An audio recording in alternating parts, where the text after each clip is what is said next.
pessoal, nós estamos aqui para mais uma live da série 20 Minutos com Busca Jur. E hoje nós vamos falar com o queridíssimo Cláudio Wilber, que é da Legal Manager. Arroz de festa, né, Cláudio? Você está em todas. Seja bem-vindo, Cláudio. Há muito tempo e em todas, né, Ju? Prazer estar aqui também, é prazer fazer parte dessa iniciativa.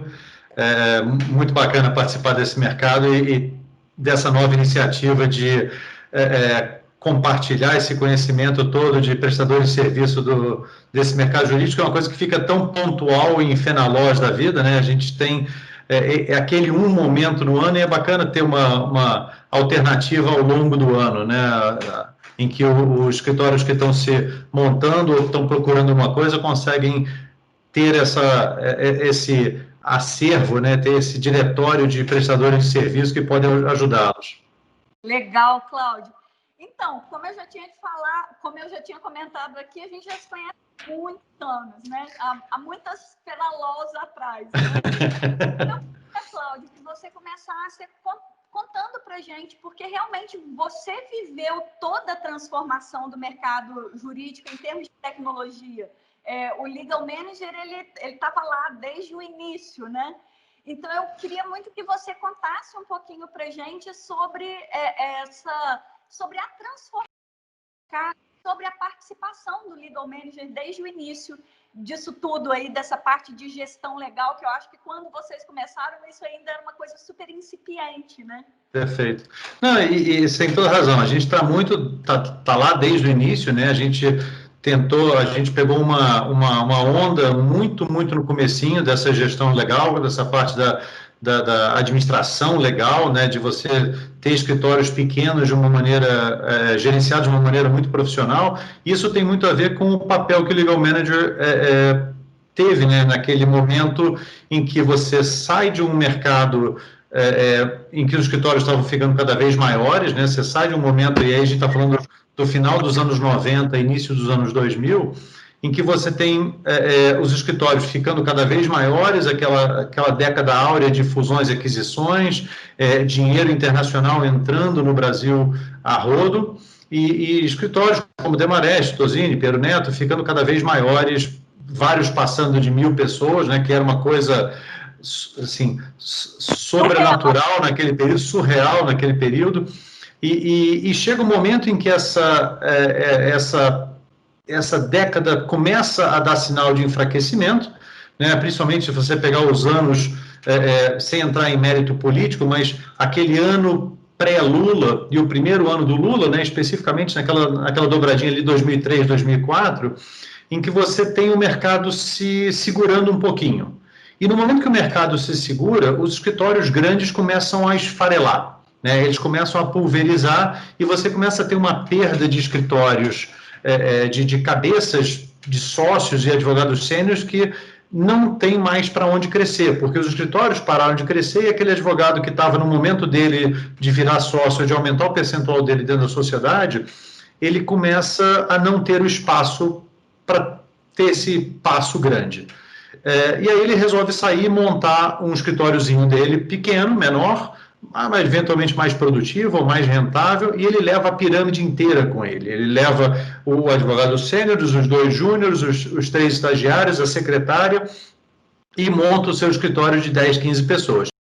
Começa naquele momento, né, um pouco naquele nicho, naquele momento ali de 2003, 2004, você começa esse fenômeno de boutiquização do segmento jurídico, que é o que a gente, de certa forma, convive até hoje. Né? Até hoje a gente vê com cada vez mais frequência escritórios de 15, 20 pessoas que se estabelecem e não querem crescer. Eles entendem entre qualidade de vida e rentabilidade, eles entendem que aquele lá é o nicho que eles querem atuar de fato. E no momento que eles fazem isso, esse é um escritório, ou essas são cabeças, são sócios que nunca pensarão ou nunca pensariam em ter o sistema próprio. E eles começam a buscar um sistema que fosse parecido em termos de funcionalidade, em termos de recursos, com aquilo que eles tinham dentro de um escritório muito grande. E aí surge um nicho para o Legal Manager. Aí surge um nicho para um escritório, para um sistema que se encaixa em escritórios de pequeno e médio porte, com essa pegada muito profissional, com essa visão de gestão muito profissional, e que os atendesse como um one-stop shop, né? Que realmente os atendesse em todas as frentes, que pegasse o fluxo todo de produção de um escritório, desde o cadastro do prospect, desde o cadastro do cliente, passando por todo o ciclo de produção, de acompanhamento de processo, lançamento de horas, acompanhamento de despesas, entra no faturamento de honorários, entra no contas a receber e contas a pagar e faz o fluxo todo.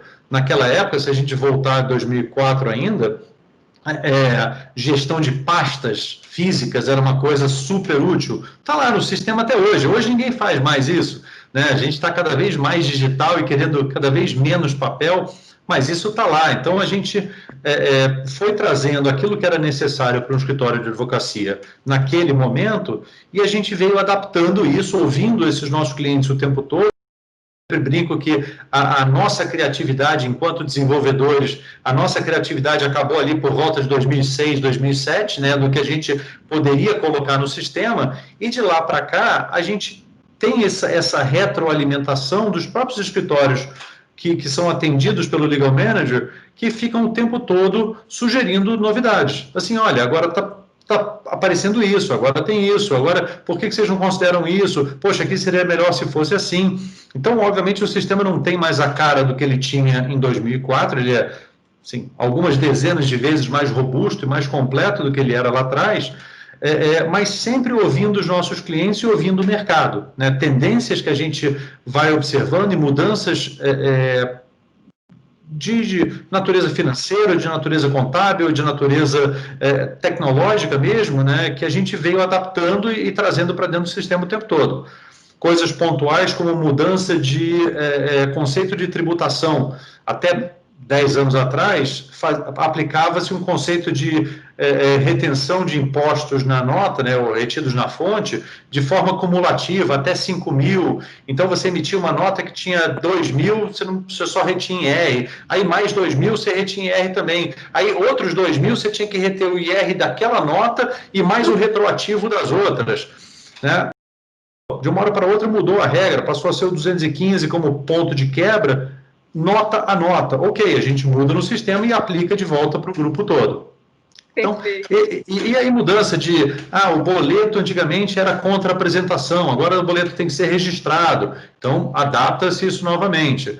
Então, realmente, a ideia é ficar de olho nos nossos clientes, ficar de olho no mercado e obviamente, agora com robôs atuando loucamente no mercado, a gente dá mais um passo nessa direção também. Perfeito. E já embalados aí nas mudanças, Cláudio, a gente tem, não agora, né, mas já há alguns anos, essa grande mudança para a nuvem, né? E quando você começou lá atrás, né, quando a gente começou lá atrás, isso na verdade era um medo tão grande que não era uma realidade, não no nosso mercado, né? E aí, como é que foi e como é que está sendo para vocês essa mudança, né? Essa mudança de plataforma? O bom para a gente é que não chegou a mudar a plataforma, né? Porque quando a gente nasceu lá em 2004, já se falava de ambiente baseado em internet, né? Baseado em web. Então, o Legal ele já nasceu pronto para isso, né? A gente já olhou o mercado e, diferente dos players que tinham no mercado naquela época, que faziam um sistema instalado dentro do escritório, né? O que a gente chama de on-premises, a gente já pensou num ambiente web. Então, o que realmente a gente desenhou é que os servidores podem ficar dentro de casa ou podem ficar na nuvem desde a origem, desde que a gente nasceu, desde que a gente concebeu o sistema lá atrás. E o cliente, né, o usuário aqui na ponta, ele vai usar o navegador. Ele não tem nada instalado na estação dele, então ele tanto faz se o link dele está apontando para um servidor interno ou para o servidor externo, isso tanto faz para ele mesmo. O que mudou muito forte de uns anos para cá, Ju, é que esse medo foi se perdendo, né? Os escritórios que olhavam para um servidor e olhavam para aquela luzinha piscando, né?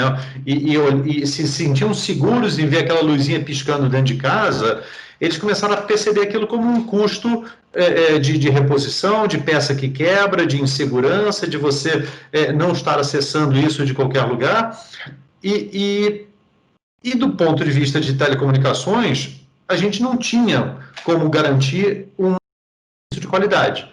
Então, se você olhar até 4 anos atrás, 5 anos atrás, antes de 4G, né, talvez até antes de 3G, a gente não tinha uma velocidade de banda em residências ou nos telefones que permitissem esse tipo de solução. Perfeito. À medida que você vai mudando isso, você começa a abrir uma brecha para isso, você começa a abrir uma brecha para ter uma solução hospedada, não faz a menor diferença onde, pode estar na China, pode estar na Austrália, pode estar no interior, pode estar nos Estados Unidos, desde que você tenha um favoritos que vai clicar lá e vai abrir o sistema. Então, para a gente, a transição foi muito natural, foi muito rápida, porque à medida que os escritórios novos, principalmente os escritórios que estão surgindo nos últimos 5 anos, a partir do momento que eles decidem não ter um servidor próprio, a gente oferece isso como uma solução embarcada também. Então, a gente tem a solução assim, você quer instalar dentro de casa? Você instala dentro de casa. Você não quer instalar dentro de casa? Ok, passa para a gente, hospeda isso com a gente. A gente tem hoje, eu chuto, sei lá, 40, 50 clientes que já estão embarcados em ambiente totalmente nuvem. Então, foi uma transição muito fácil para a gente, né? Foi uma transição muito natural, porque o nosso sistema sempre foi web-based. Onde ele está instalado, pouco importa.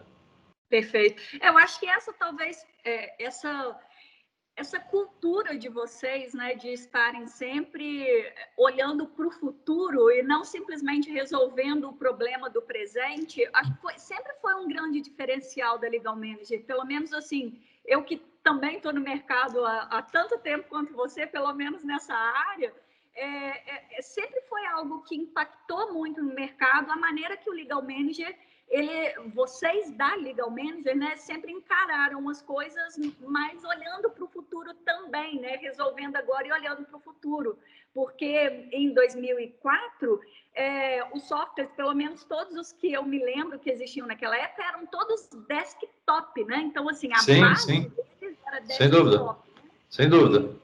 E isso foi um transtorno, um custo e uma dificuldade muito grande para essas outras plataformas migrarem, né? Se é que já conseguiram migrar. Então, assim, esse é um baita diferencial da Legal Manager, essa visão mesmo de futuro. E eu tenho certeza que, e aí eu queria que você comentasse um pouquinho sobre isso, Cláudio, porque a gente sabe que não basta a gente ter um software robusto como é o Legal Manager. Eu conheço bastante o software de vocês, você já me apresentou, o Marcos, enfim.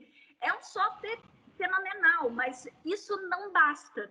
Se a gente não tiver uma implantação legal, né? Se a gente não colocar todas as parametrizações que são importantes, se os usuários não forem treinados e se a gente não consegue um suporte técnico adequado, isso também não adianta eu só ter a ferramenta, porque sozinha ela não anda. O que você conta para a gente sobre essa questão dentro da Legal Manager em relação à implantação, treinamento e suporte?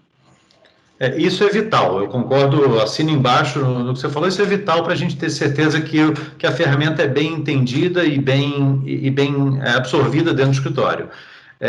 A gente tem toda uma programação de implantação, né? O que a gente desenha é que tem um ciclo todo de setup inicial, né? Onde a gente desenha com o cliente, a gente faz essas parametrizações, a gente faz o ciclo de treinamento, que a gente chama de treinamento formal, em que num passado pré-pandemia, a gente fazia localmente no cliente, né? A gente realmente insistia para estar lá, porque a gente quer olhar olho no olho para ver se ele entendeu aquilo que a gente está falando, né? Se ele realmente tem condições de seguir por conta própria ali. E esse processo todo de implantação, ele é vital para o sucesso do sistema dentro daquele escritório.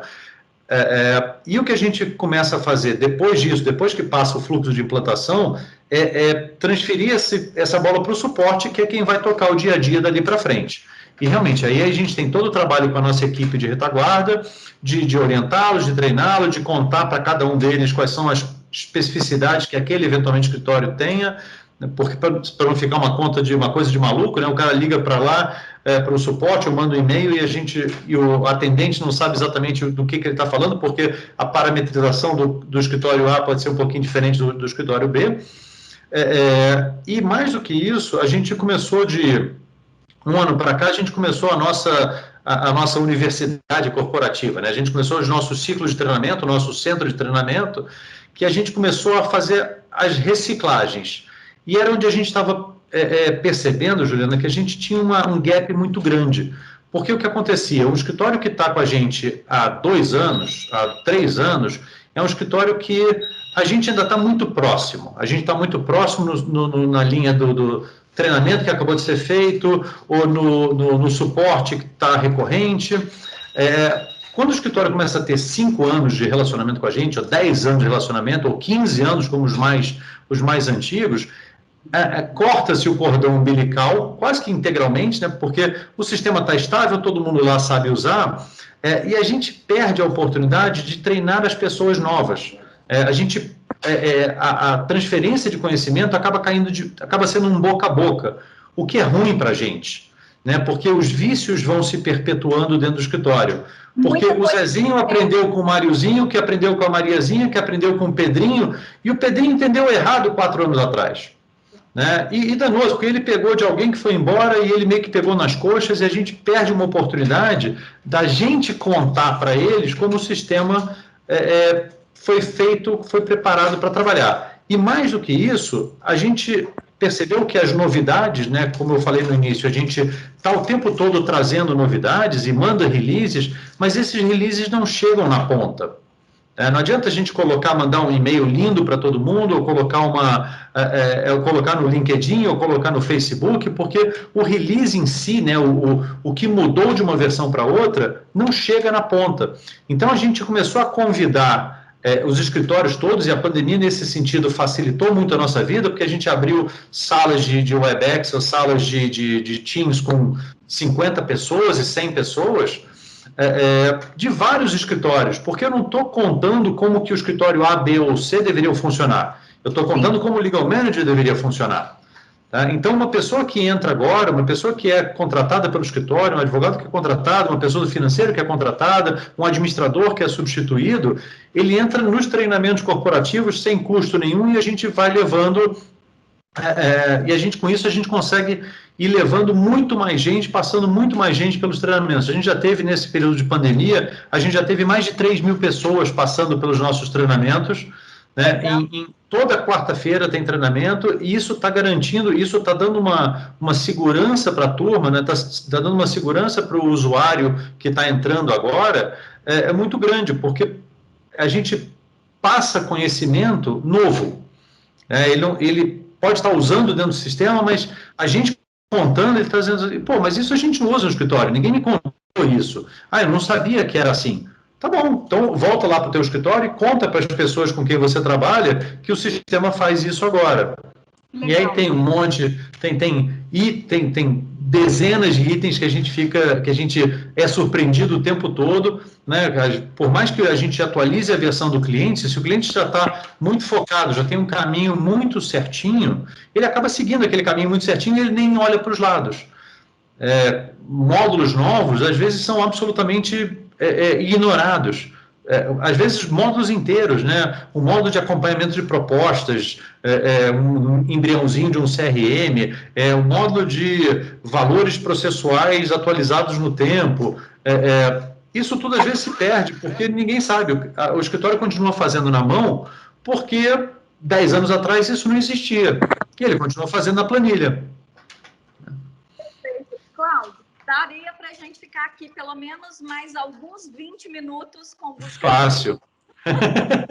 Já tem muita coisa para contar. O Legal Manager é um software muito robusto, mas, infelizmente, nós temos 20 minutos com Busca Ju.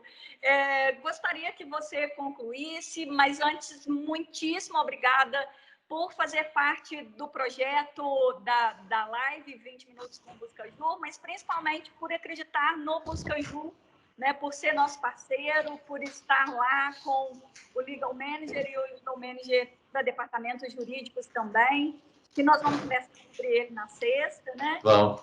Muitíssimo obrigada e fique à vontade para concluir. Maravilha. Mais uma vez, obrigado pelo convite, por ter lembrado da gente quando você pensou no Busca Ju. Parabéns a você, Juliana, pela iniciativa, pela coragem de abrir esse projeto num momento maluco desses, né, no meio de uma confusão mundial. E o nosso compromisso é sempre enquanto empresa, enquanto produto, focar nesse mercado jurídico, né, focar no mercado de escritórios de advocacia e departamentos jurídicos que tem essa pegada muito profissional e trazer soluções cada vez mais integradas, cada vez mais encaixadas nas necessidades deles.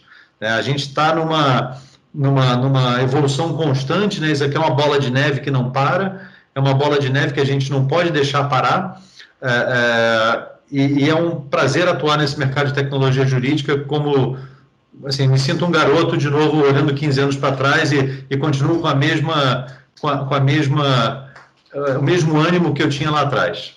Legal. Obrigadão, Cláudio. Até mais. Obrigado, Ju. Tchau, tchau. Tchau.